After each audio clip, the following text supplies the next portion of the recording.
ഒരു സൈറൻ ശബ്ദം, ബഹിരാകാശത്തുള്ള ഒരു സാറ്റലൈറ്റ്, പിന്നെ പ്രകാശത്തിന്റെ വേഗത.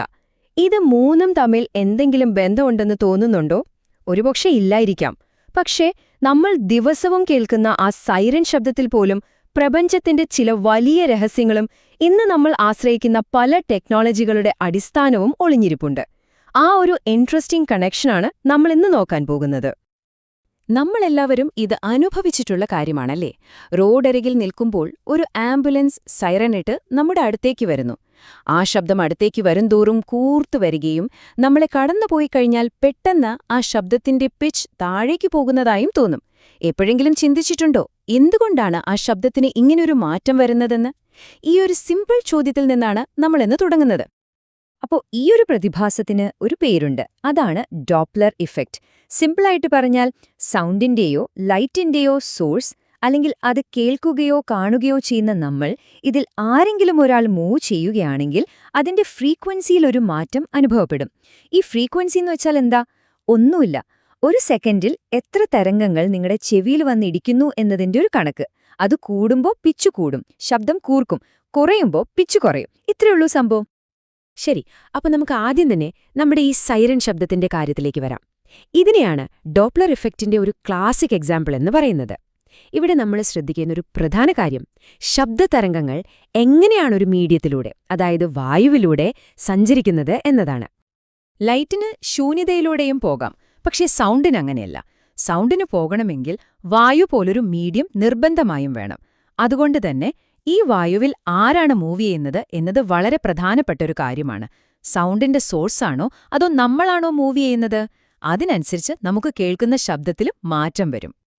ഇവിടെയാണ് ഒരു ഇൻട്രസ്റ്റിംഗ് കാര്യമുള്ളത്. സൗണ്ടിന്റെ കാര്യത്തില് ആര് ചലിക്കുന്നു എന്നതനുസരിച്ച് കിട്ടുന്ന റിസൾട്ടില് വ്യത്യാസമുണ്ടാകും.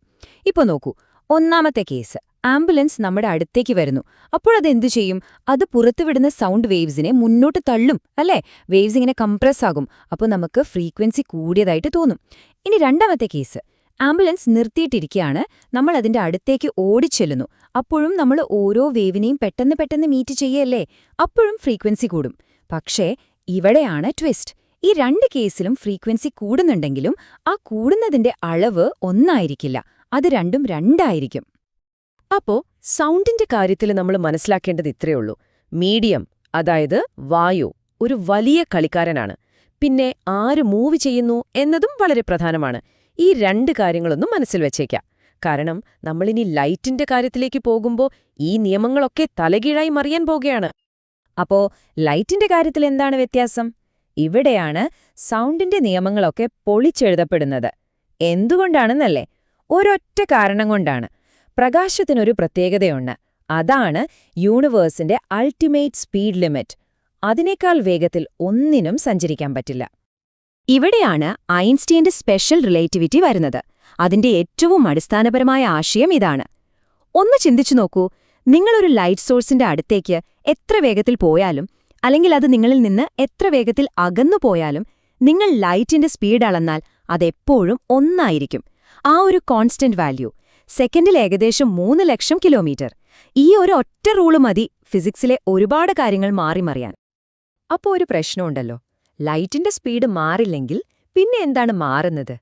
ഇവിടെയാണ് ഐൻസ്റ്റൈൻ പറഞ്ഞത്, മാറുന്നത് സമയമാണ്.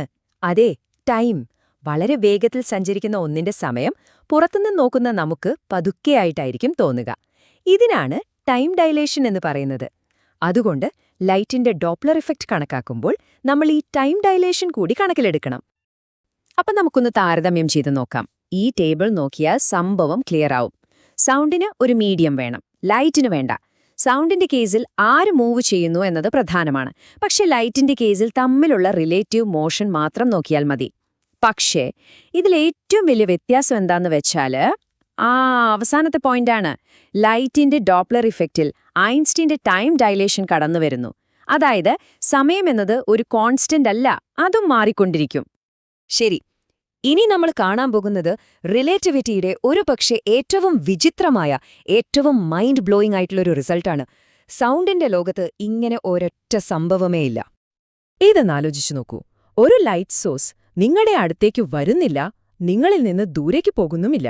പകരം നിങ്ങളുടെ മുന്നിലൂടെ, സൈഡിലേക്ക്, അതായത് 90 ഡിഗ്രിയിൽ കടന്നുപോകുന്നു. സാധാരണ ഫിസിക്സ് വെച്ച് നോക്കിയാൽ ഇവിടെ ഡോപ്ലർ ഇഫക്റ്റ് ഉണ്ടാകാൻ പാടില്ല, ഫ്രീക്വൻസിക്ക് ഒരു മാറ്റവും വരരുത്. പക്ഷേ പ്രകാശത്തിന്റെ കാര്യത്തിൽ അങ്ങനെയല്ല. അവിടെയും ഒരു ഷിഫ്റ്റ് സംഭവിക്കുന്നുണ്ട്.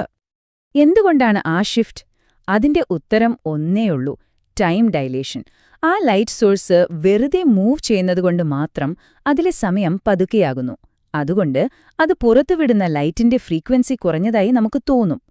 ഇത് വെറുമൊരു തിയറിയല്ല. ചലനം കാരണം സമയം പതുക്കെയാകുന്നു എന്നതിന് നമുക്ക് നേരിട്ട് കാണാൻ പറ്റുന്നൊരു തെളിവാണ്. ശരിക്കും അത്ഭുതം തന്നെയല്ലേ? ഓക്കേ, ഈ ടൈം ഡൈലേഷനും റിലേറ്റിവിറ്റിയും ഒക്കെ കേൾക്കുമ്പോൾ ഇതൊക്കെ എവിടെയാണ് ഉപയോഗിക്കുന്നതെന്ന് തോന്നാം, അല്ലേ? പക്ഷേ ഈ വിചിത്രമായ ആശയങ്ങൾ തന്നെയാണ് നമ്മുടെ ഡെയിലി ലൈഫിലെ പല ടെക്നോളജികളുടെയും പിന്നിൽ. അപ്പം നമുക്ക് സാറ്റലൈറ്റുകളിലേക്ക് വരാം. അവിടെ ഈ ഡോപ്ലർ ഇഫക്റ്റ് എങ്ങനെയാണ് നമ്മളെ സഹായിക്കുന്നതെന്ന് നോക്കാം. ഇതിന്റെ പ്രവർത്തനം ശരിക്കും വളരെ സിമ്പിളാണ്. ഓരോ സാറ്റലൈറ്റും ഒരു പ്രത്യേക ഫ്രീക്വൻസിയിലുള്ള റേഡിയോ സിഗ്നൽ പുറത്തുവിടും. ഭൂമിയിലുള്ള നമ്മുടെ സ്റ്റേഷൻ ആ സിഗ്നൽ പിടിച്ചെടുക്കുമ്പോൾ ഈ ഡോപ്ലർ ഇഫക്റ്റ് കാരണം ഫ്രീക്വൻസിയിൽ ഒരു ചെറിയ മാറ്റം കാണും. ആ മാറ്റം എത്രയാണെന്ന് അളന്നാൽ മാത്രം മതി ആ സാറ്റലൈറ്റ് നമ്മളിലേക്ക് അടുത്തുവരികയാണോ അകന്നു പോവുകയാണോ, അതിന്റെ സ്പീഡ് എത്രയാണ് എന്നൊക്കെ കൃത്യമായി പറയാൻ പറ്റും. അപ്പോൾ ഇത് എത്രത്തോളം ആക്യുറേറ്റ് ആണെന്നറിയണ്ടേ? സെന്റിമീറ്റർ. അതെ, സെന്റിമീറ്റർ ലെവലിൽ ഒരു സാറ്റലൈറ്റിന്റെ പൊസിഷൻ ട്രാക്ക് ചെയ്യാൻ ഈ ടെക്നോളജി കൊണ്ട് പറ്റും. അത്രയ്ക്കും പവർഫുള്ളാണ് ഈ സംഭവം. ഇതെങ്ങനെയാണ് ഇത്രയ്ക്ക് കൃത്യമാവുന്നത് എന്ന് ചിന്തിക്കുന്നുണ്ടാകും, അല്ലേ? സാറ്റലൈറ്റ് അയക്കുന്ന ഒറിജിനൽ സിഗ്നലും നമുക്ക് കിട്ടുന്ന ഡോപ്ലർ ഷിഫ്റ്റ് വന്ന സിഗ്നലും തമ്മിൽ ഒരു വ്യത്യാസം ഉണ്ടാവല്ലോ. ഈ വ്യത്യാസം വെച്ച് നോക്കുമ്പോൾ അതിന്റെ ഓരോ സൈക്കിൾ കഴിയുമ്പോഴും സാറ്റലൈറ്റ് ഇത്ര ദൂരം സഞ്ചരിച്ചു എന്ന് നമുക്ക് കണക്കാക്കാം. അപ്പോൾ ആകെ ചെയ്യേണ്ടത് ഈ സൈക്കിളുകൾ എണ്ണുകയെന്നതാണ്. അതെണ്ണിയാൽ മതി സാറ്റലൈറ്റ് എത്ര ദൂരം സഞ്ചരിച്ചു എന്ന് വളരെ കൃത്യമായി നമുക്ക് പറയാൻ സാധിക്കും. അപ്പൊ നോക്കൂ, നമ്മൾ തുടങ്ങിയത് റോഡിൽ കേൾക്കുന്ന ഒരു സൈറൺ ശബ്ദത്തിൽ നിന്നാണ്. അവിടെ നിന്ന് നമ്മൾ ഐൻസ്റ്റീന്റെ റിലേറ്റിവിറ്റിയിലേക്കും പ്രകാശവേഗതയിലേക്കും പിന്നെ ബഹിരാകാശത്തുള്ള സാറ്റലൈറ്റുകളിലേക്കും എത്തി. അപ്പോൾ ഇത് നമ്മളെ ഒരു ചോദ്യത്തിലേക്കാണ് എത്തിക്കുന്നത്. നമ്മൾ ദിവസവും കാണുകയും കേൾക്കുകയും ചെയ്യുന്ന വളരെ സാധാരണമായി തോന്നുന്ന കാര്യങ്ങളിൽ പ്രപഞ്ചത്തിന്റെ മറ്റെന്തൊക്കെ വലിയ രഹസ്യങ്ങളായിരിക്കും ഒളിഞ്ഞിരിക്കുന്നത്? ഒന്ന് ആലോചിച്ചു നോക്കൂ.